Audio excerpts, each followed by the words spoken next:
دیکھا، محبت کی نظروں سے دیکھا، جذبہ ایثار کی نظروں سے دیکھا، کہ جنہوں نے اپنی ساری زندگیوں کو ان پر نچھاور کر دیا، کہ جنہوں نے اپنی ساری عادات اطوار کو وہ انہوں نے چھوڑ دیا۔ آپ دیکھیں کہ ان کی کیسے کیسے زندگیاں تھیں، ان کا ماحول، ان کا مزاج، ان کے اخلاق سب الگ تھے، ان سب کو انہوں نے چھوڑ دیا صرف رسول پاک کی محبت میں، آپ کی اتباع میں، آپ کی اطاعت میں، آپ کی فرما برداری میں اور آپ کی محبت میں۔ تو ویسی عظیم شخصیت پر، اور میں بھی کوئی بیان نہیں، ایک تمہیدی آپ سے میں باتیں عرض کر رہا ہوں اس سے پہلے کہ پھر ہم آج کے جلسے کو آغاز کریں انشاءاللہ، کہ ویسی ہستی کو جنہوں نے مانا اور اپنی ساری زندگیوں کو پلٹ ڈالا۔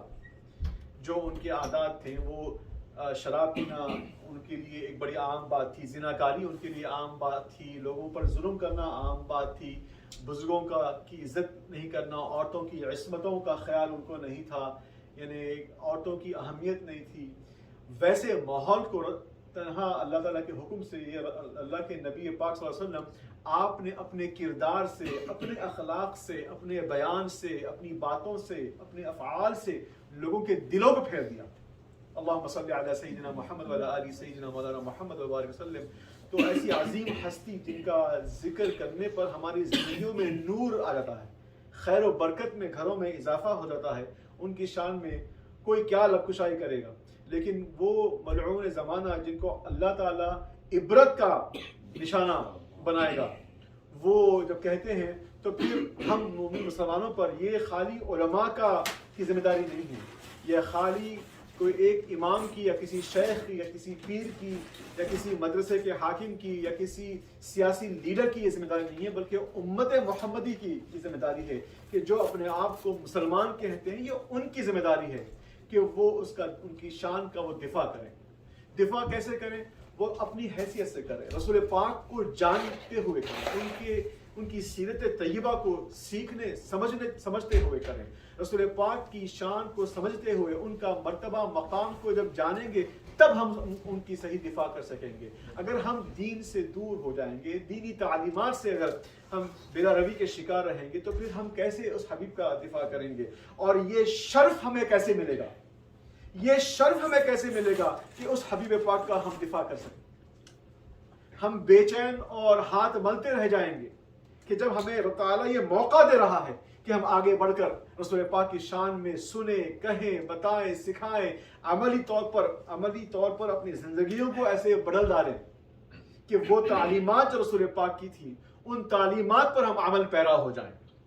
رسول پاک کا جو اسوہ حسنہ جو آپ بن کر آئے ہیں قرآن پاک کے بارے میں، کہ آپ چلتا قرآن ہیں، کہ وہ معجزہ رسول پاک نے جو لایا ہے، ہم اس معجزے سے ہم فیض تو حاصل کریں۔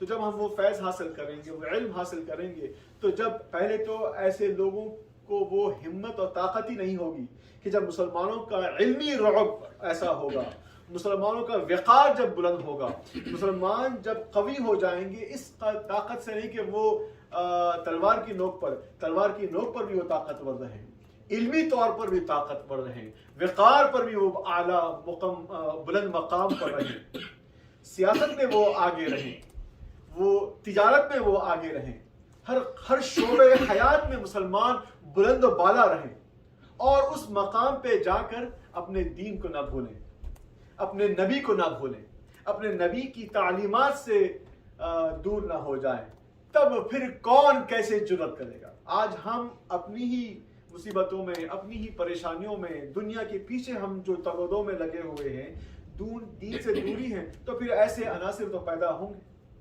آج بھی دیکھیں آپ، یہ اور بات ہے کہ جب کفار غیر مسلم جب نبی کے بارے میں کہتے ہیں، لیکن یہ اور بات ہے کہ جب بظاہر ہمارے ہی حلقے میں سے کوئی ایک اٹھ کر اتنا بڑا فساد وہ برپا کر دے کہ ادنا سے ادنا مومن مسلمان، یا اعلیٰ سے اعلیٰ، یا متقی سے متقی پرہیزگار مومن مسلمان، یا گنہگار سے گنہگار بھی مومن مسلمان ہو، وہ کیسے برداشت کرے اپنے نبی کی شان میں گستاخی؟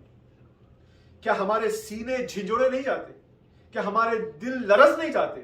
کیا ہمارے بدن میں، ہماری ہڈیوں میں کپکپی نہیں آ جاتی کہ وہ نبی جس کے بارے میں قرآن پاک میں اللہ تبارک تعالیٰ ایسا بیان فرماتا ہے، جن کو ایسی شان والا بنا کر بھیجا کہ جن کی محبت میں اگر آپ رہیں، زندگی گزاریں، تو آپ کی دنیا آخرت بھی سنور جائیں۔ ویسے نبی کے بارے میں جب گستاخی ہو تو پھر کیا ہم جمع ہو کر نبی کی شان کے بارے میں بیان نہ کریں؟ تو یہ موقع ہے، یہ توفیق ہے کہ الحمدللہ اللہ تعالیٰ نے جن کو یہ توفیق بخشی ہے کہ وہ بارہا رسول پاک کی تعلیمات پر، ان کے ذکر میں وہ مہو رہتے ہیں، وہ اپنے آپ کو بزی رکھتے ہیں، ان کے لیے تو انشاءاللہ خیر ہی خیر ہے۔ لیکن یہ دعوت ہے، یہ ایک موقع بھی ہے، یہ جو اس نے جو غراضت کی، اس کو تو نشان عبرت اللہ بنائے گا ہی بنائے گا۔ یہ ہمارا یقین ہے کہ اللہ کے حبیب کو اگر کوئی زبان درازی کرے، اللہ برداشت نہیں کرتا، اللہ برداشت ہی نہیں کرتا۔ ہم کیا کریں؟ ہم عملی طور پر اسلام کی شریعت ہمارے ہاتھ کو روکتی ہے۔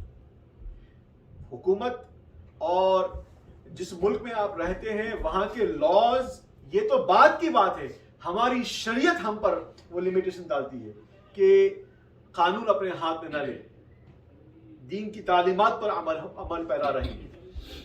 لیکن جذبہ، اظہار محبت، اس پہ کوئی روک نہیں، رسول پاک کی تعلیم، اس پہ کوئی روک نہیں۔ تو یہ معاملات یہ ہمارے لیے بہت زیادہ اہم ہے۔ اس کے علاوہ ہماری زندگی میں پھر اور بچے گا ہی کیا؟ جس کی وجہ سے ہم آئے ہیں، جو مقصد ہمارا اس دنیا میں آنے کا جو سبب بنا ہے، جس کی بعثت وہ رسول پاک صلی اللہ علیہ وسلم ہے۔ جب رسول پاک صلی اللہ علیہ وسلم کے لیے ہم اگر کھڑے نہ ہو سکے تو پھر ہماری زندگی کا کیا مقصد ہے؟ اور یہ بات جذباتی نہیں، یہ تو تعلیم ہے کہ جن کے بارے میں اللہ تعالیٰ نے قرآن پاک میں جن کا بارہا ذکر کرتا ہے، جن کی شان کا ذکر کہ وَرَفَعْنَا لَكَ ذِكْرَكَ، کہ آپ کے لیے حبیب ہم نے آپ کا ذکر بلند کیا، ان کی شان ہم کیا بیان کریں گے؟ یہ وہ لوگ جو پریشان اور ہراسان ہوتے ہیں کبھی میلاد رسول سے، ذکر رسول سے، یہ جو جان لیں کہ آپ نے قوم کو کہاں چھوڑ دیا۔ میلاد کا خوف ڈال کر رسول پاک کی شان بیان کرنے کا جو خوف دلوں میں غیر ضروری کے ڈال دیا، آج دیکھیے آپ کہ دلوں میں وہ بات ہی نہیں رہی کہ جب لوگوں سے کہا جاتا ہے تو وہ پھر اپنی فکر میں ہوتے ہیں کہ بھائی ہم کیا کہیں گے، وہ کہنے لگا تو کیا اس کا نتیجہ تو وہی دیکھے گا۔ یہ بات تو ٹھیک ہے، یقیناً اللہ تبارک تعالیٰ ہی اس کو نشان عبرت بنائے گا۔ جو کوئی بھی اس کے حبیب کی شان میں اگر گستاخی یا بدکلامی یا زبان درازی کرے گا، ہماری کیا حیثیت ہے؟ لیکن ایک بندے مومن ہونے کی حیثیت سے، ایک رسول پاک کا امتی ہونے کی حیثیت سے، اور اس رسول کا بتایا ہوا کلمہ پڑھنے کی حیثیت سے، جس کلمے کے ذریعے نجات ہمیں ملنے والی ہے، ہم جب اس رسول کے بارے میں جب ایسی قسم کی گستاخانہ کلمات کہے جائیں تو پھر یہ ہر مسلمان پر یہ واجب ہے کہ وہ آواز اٹھائے اور اپنی محبت کا جذبہ وہ ظاہر کرے۔ جذبہ کیسے ظاہر کریں، وہ آج کی محفل کا مقصد ہے کہ ہم کیا کریں، ہم کیسے ان کا جواب دیں۔ کیا ایک مومن مسلمان کا رد عمل ہونا چاہیے کہ ایک مومن مسلمان عالم دین ہونا ضروری نہیں ہے، اگر وہ بے پڑھے لکھے بھی ہیں لیکن ہے تو کلمہ گو، تو پھر کیا کرنا چاہیے؟ کیا ہمیں برداشت کرنی چاہیے ایسی باتوں کو؟ ہرگز نہیں۔ یہ تعلیم رسول پاک کی نہیں ہے، صحابہ کی مثال ہمیں ایسے نہیں ملتی۔ صحابہ کے سامنے جب رسول پاک کی اگر ادنا سی بھی توہین، یہ تو کھلی گستاخی کی جا رہی ہے، ادنا سی کنایتن بھی، اشارتن بھی، انڈائریکٹلی بھی رسول پاک کی شان میں اگر کوئی وہ پاسنگ بھی ایسی بات کہہ دے تو صحابہ کرام ہرگز وہ برداشت نہیں کرتے۔ ان کی غیرت ایمانی وہ ان کو للکار دیتی اور وہ فوراً وہ ایکشن میں آ جاتے، عمل پر آ جاتے، یہاں تک کہ کئی اوقات رسول پاک کو ان کو تھامنا پڑا کہ یہ وہ رحمت عالم بن کے آئے ہیں کہ رسول پاک کے سامنے، رسول پاک کی امت میں اگر رسول پاک کے سامنے ہی اگر ان کو اثر ختم کر دیا جائے، ان کے اوپر جو ہے سزا دی جائے، تو رسول پاک کی شان شفقت کو یہ گوارا نہ ہوتا۔ لیکن اس کا یہ تو رسول پاک کی شفقت ہے، اور یقیناً وہ شفقت بھی اسوہ ہے ہمارے لیے فالو کرنے کا، اور وہی وجہ ہے کہ ہمارے ہاتھ باندھے ہوں گے۔ لیکن رسول پاک کی شان میں نہ بولیں۔ حضرت حسن بن ثابت وہ بنے حسان کہ رسول پاک کی شان میں وہ بیان کرتے ہیں۔ یقیناً ہر صحابی رسول ان کا بلند اعلیٰ مقام ہے، وہ ہمارے سروں کے تاج ہیں، لیکن ان میں جب نعت گوئی رسول پاک کی شان بیان کرنے میں ان کو رسول پاک خود اپنا ممبر دیتے تھے۔ کیا جب وہ کہتے یا رسول اللہ میں ان کا جواب دوں گا، جب رسول پاک کی شان میں کفار یہود جو اسلام دشمن ہوتے تھے، جب وہ زبان درازی کیا کرتے تھے، بکواس کیا کرتے تھے، تو رسول پاک صلی اللہ علیہ وسلم پوچھتے تھے کون ہے جو ان کا جواب دے گا؟ وہاں رسول پاک نے یہ نہیں کہا کہ کون ہے جا کے ان کا وہ سر قلم کرے گا، رسول پاک نے یہی نہیں کہا کہ کون ہے جو ان سے جنگ کرے گا، وہ موقع اور تھا۔ لیکن جو سیرت طیبہ سے جو بات ملتی ہے وہ یہ کہ رسول پاک صلی اللہ تعالی علیہ وآلہ وسلم نے فرمایا کون ہے جو ان کا جواب دے گا؟ اللہ اکبر۔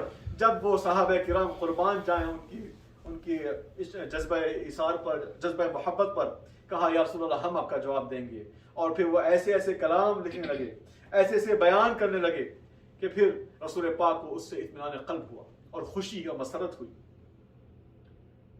کہ آپ کا مشہور کلام حضرت حسان کا، جس میں آپ فرماتے ہیں احسن منک لم تر قط عینی، وہاں پہ کفار کا حال کیا ہے کہ وہ آپ پر بد کلامیاں کر رہے ہیں، آپ کے بارے میں گندے الفاظ استعمال کیے جاتے ہیں۔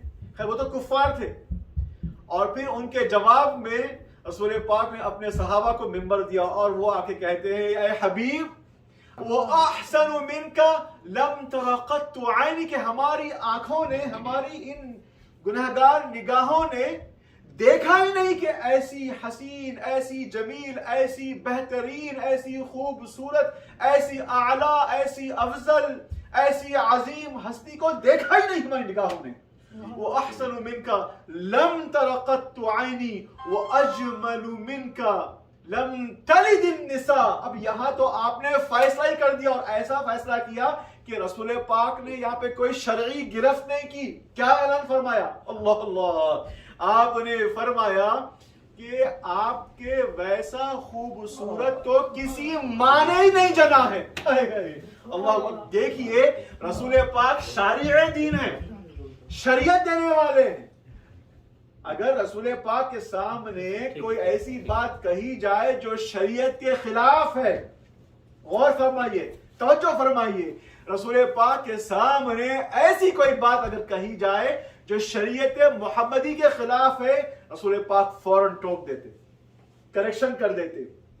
یہی تو مزاج تھا کہ جب آپ کو یہ پتا چل جائے کہ یہ سنت رسول ہے تو ہمارا کام آمنا صدقنا ہے، کہ اگر رسول پاک کے سامنے اگر کوئی عمل ہوا، رسول پاک نے اس کو قبول فرما لیا یا اس کو نہیں ٹوکا، تو پھر وہ سنت رسول میں آگے وہ بات آپ قیامت تک آپ کے لیے سنت رسول ہو جائے گی۔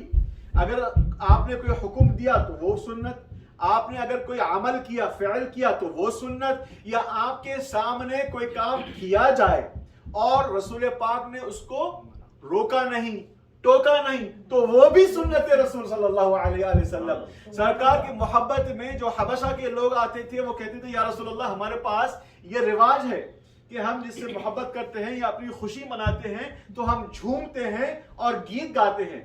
سرکار نے ان کو اجازت مرحمت دے دی، وہ کہا محمد رجل صالح، محمد رجل صالح، محمد بہت نیک شخص ہے، محمد بہت صالح آدمی ہے، نیک شخصیت ہے، اور ایک قسم کے وہ گیت گاتے۔ تو یہ عمل اب قیامت تک خوشی منانے کا طریقہ، آپ نعت پڑھیں، گیت گائیں، یہ اب سنت رسول ہو گئی۔ تو رسول پاک کی شان میں حضرت حسان بن ثابت فرماتے ہیں وَأَجْمَلُ مِنْكَ لَمْ تَلِدِ النِّسَاء، کسی عورت نے آپ کے اتنا خوبصورت تو جنا ہی نہیں ہے۔ اگر یہ بات غیر شرعی ہوتی تو میرے رسول ٹوک دیتے۔ اللہ اکبر، برعکس رسول تو مسکرا رہے ہیں۔ اللہ اکبر، رسول تو ان کے اس بیان پر تصدیق فرما رہے ہیں۔ اللہم صلی علی سیدنا و مولانا محمد وعلی آلہ سیدنا مولانا محمد مبارک وسلم. میں صرف ٹائم فل کر رہا تھا لیکن وہ تمہیدی بیان ہوتے ہوتے اب بات آگے بڑھ گئی ہے ابھی، اور انشاءاللہ بھائی اور علماء حضرات جمع ہوں گے انشاءاللہ. تب تک کہ محفل جو ہے گرم رہے اور زندہ رہے، میں نے بس چند باتیں کہی ہیں. صاحب تشریف لائے ہیں، میں خواہش کروں گا مولانا سید شاہ نجم الدین قادری جنید صاحب سے کہ وہ نعت رسول سے ہمارے دلوں کو منور فرمائیں.